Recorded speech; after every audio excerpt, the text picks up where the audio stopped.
Hi అండి, అందరికీ నమస్కారం అండి. ఫ్రెండ్స్, మనకి ఇప్పుడిప్పుడే ఉద్యోగ పెన్షనర్లకు సంబంధించి మరొక ముఖ్యమైన అప్డేట్ అయితే రావడం జరిగిందండి. అదేమిటంటే ఇక ఈపీఎఫ్ఓ ఉద్యోగులకు అదిరిపోయే గుడ్ న్యూస్. ఇక మే నెల నుండి అమలు అంటూ అప్డేట్ అయితే వచ్చిందండి. అయితే ఇందుకు సంబంధించిన పూర్తి వివరాలు అయితే మన వీడియోలో తెలుసుకుందామండి. వీడియో మాత్రం ఎక్కడా స్కిప్ చేయకుండా చూడండి ఫ్రెండ్స్, అప్పుడే మనకి పూర్తి సమాచారం అయితే తెలుస్తుంది. ఇక లేట్ చేయకుండా వివరాల్లోకి వెళ్ళిపోదాము. ఇక ఉద్యోగుల భవిష్య నిధి సంస్థ ఈపీఎఫ్ఓ కీలక సంస్కరణల దిశగా అడుగులు వేస్తుంది. ఈపీఎఫ్ఓ నుంచి నిధుల ఉపసంహరణను సులభతరం చేయనుంది. ఇక త్వరలో యూపీఐ నగదు విత్డ్రా చేసుకునే సదుపాయం అందుబాటులోకి రానుంది. ఇందుకు సంబంధించి నేషనల్ పేమెంట్స్ కార్పొరేషన్ ప్రతిపాదనలకు కార్మిక శాఖ ఆమోదం తెలిపిందని ఆ శాఖ కార్యదర్శి సుమిత్రా దావరా తెలిపారు.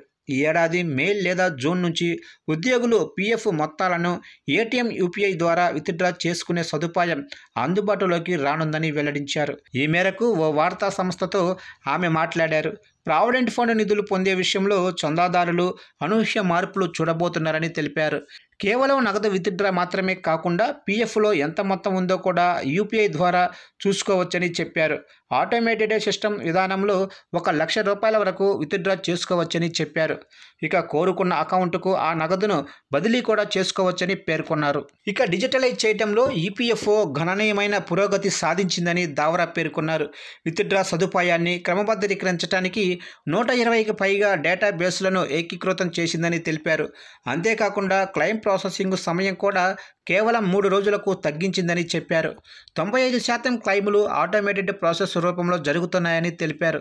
యూపీఐ ఏటీఎం ద్వారా పీఎఫ్ విత్డ్రా ఆప్షన్ అనేది ఒక మైలురాయి అని, లక్షలాది మంది ఉద్యోగులకు దీనివల్ల ప్రయోజనం కూడా కలగనుందని చెప్పారు.